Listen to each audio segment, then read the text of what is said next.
Sciatica ఈ పేరు నాకు తెలిసి ప్రతి ఒక్కరికి తెలిసి ఉంటుంది, ఎందుకంటే ఇది మోస్ట్ కామన్ న్యూరలాజికల్ ప్రాబ్లం.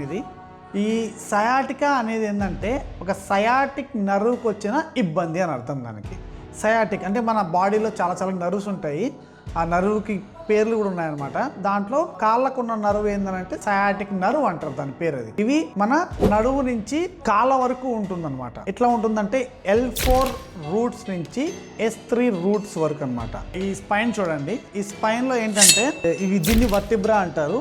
ఈ వర్టిబ్రాకి మధ్యలో ఉన్నది డిస్క్ అనమాట. ఇది దీన్ని డిస్క్ అంటారు. ఇవేంటంటే నర్వ్స్ అనమాట.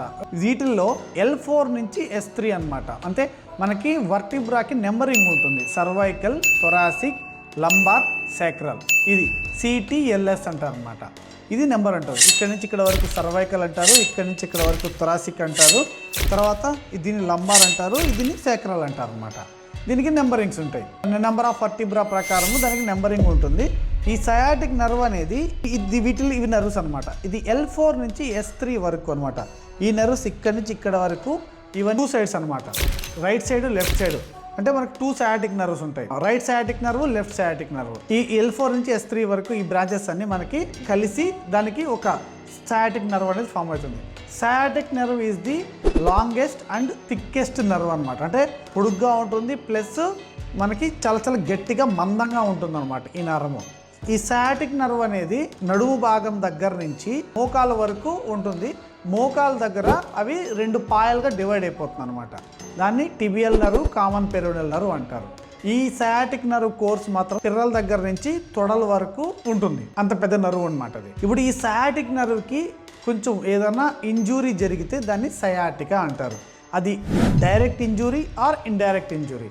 ఇప్పుడు డైరెక్ట్ ఇంజూరీస్ అని అంటే ఎట్లా అంటే డైరెక్ట్గా సయాటిక్ నర్వ్కి ఇప్పుడు for suppose faulty IM injections అంటారు. సూది తీసుకొని డైరెక్ట్గా సయాటిక్ నర్వ్ను గుచ్చారనుకోండి, అప్పుడు దానికి ఇంజూరీ జరుగుతుంది. అప్పుడు దానికి సంబంధించిన పెరాలసిస్ అనేది వస్తుంది అనమాట. అది కూడా సయాటిక్ అలాగా మేనిఫెస్ట్ అవుతుంది, సివియర్ పెయిన్ ఉంటుంది అనమాట వాళ్ళకి. ఇంకొకటి ఈ డిస్క్ ప్రాబ్లం, L2 నుంచి S3 వరకు మనకి ఏదైతే కంప్రెషన్ జరుగుతుందో వాళ్ళు కూడా సయాటిక్ అలాగా మేనిఫెస్ట్ అవుతారనమాట. ఇప్పుడు తొడ దగ్గర తుంటి ఫ్రాక్చర్స్ అవుతుంది అనమాట కొంతమందికి. ఈ తుంటి ఫ్రాక్చర్స్ వల్ల కూడా పక్కనే సయాటిక్ నర్వ్ అనేది కంప్రెషన్ అవుతుంది అనమాట. ఇంకోటి ఏంటంటే ఇండైరెక్ట్ ఇంజురీస్ అనమాట. ఇండైరెక్ట్ ఇంజురీస్ అంటే ఏంటంటే క్యాన్సర్ లాంటిది ఏమన్నా వచ్చింది అనుకోండి బాడీలో, ఇప్పుడు బ్లడ్ క్యాన్సర్ వచ్చింది, అప్పుడు అది నరాలకు కూడా పాస్ అయ్యి ఆ నరము కంప్రెస్ అవుతుంది అనమాట.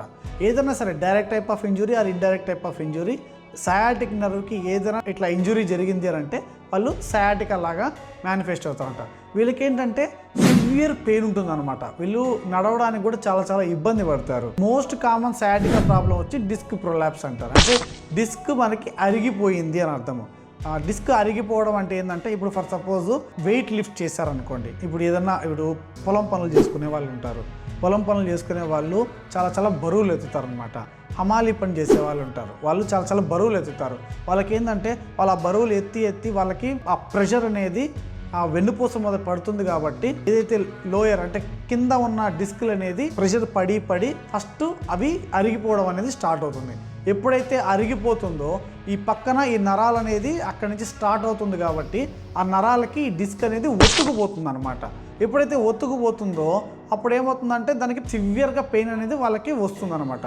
ఫర్ సపోజ్ రైట్ సైడ్ ఒత్తుకుపోయింది అనుకోండి, రైట్ సైడ్ పెయిన్ వస్తుంది, లెఫ్ట్ సైడ్ ఒత్తుకుపోతే లెఫ్ట్ సైడ్ పెయిన్ వస్తుంది అనమాట. ఈ సయాటికా పేషెంట్స్కి ఒక స్మాల్ ఎక్స్రేతో మనం స్టార్ట్ చేస్తాం అనమాట. ఎక్స్రేలో కొంచెం నార్మల్గా ఉంది అనుకోండి, చిన్నగా పెయిన్ ఉంది అంటే అంత పెద్ద ప్రాబ్లం ఏమి ఉండదు. కానీ సివియర్ పెయిన్ వాళ్ళకి ఇంకా నడవలేకపోతున్నారు, వాళ్ళ వల్ల కావట్లేదు అన్న వాళ్ళకి మాత్రము MRI స్కానింగ్ అనేది కంపల్సరీ చేసుకోవాలి. MRI స్కానింగ్ చేసుకుంటే ఆ MRI స్కానింగ్లో ఎంత డిస్క్ ఎంత ప్రాబ్లం వచ్చింది, వాళ్ళని మనము మెడికల్గా మేనేజ్ చేస్తామా లేకపోతే వాళ్ళు సర్జరీ ఏమన్నా పడుతుందా అనేది MRI స్కానింగ్ వల్ల తెలుస్తుంది. ఈ సయాటికా పెయిన్ని ఎవరు నెగ్లెక్ట్ చేయొద్దండి. దీనికి ఖచ్చితంగా మనం ట్రీట్మెంట్ తీసుకోవాలి, తగు జాగ్రత్తలు ఖచ్చితంగా తీసుకోవాలి. వన్స్ ఈ పేషెంట్కి మనం డయాగ్నోస్ చేసిన తర్వాత మీకు సయాటికా ప్రాబ్లం ఉందని నేను చెప్పిన తర్వాత బరువు పనులు అనేది ఖచ్చితంగా తగ్గించుకోవాలి. బరువు పనులు తగ్గించుకోలేకపోతే మాత్రం ఇంకా డిస్క్ ఇంకా ప్రాబ్లం అయ్యి వీళ్ళు ఆపరేషన్స్ చేసుకొని వాళ్ళు నడవలేని స్టేజ్లో కూడా వాళ్ళు వెళ్ళే అవకాశాలు చాలా చాలా ఎక్కువ ఉంటుంది.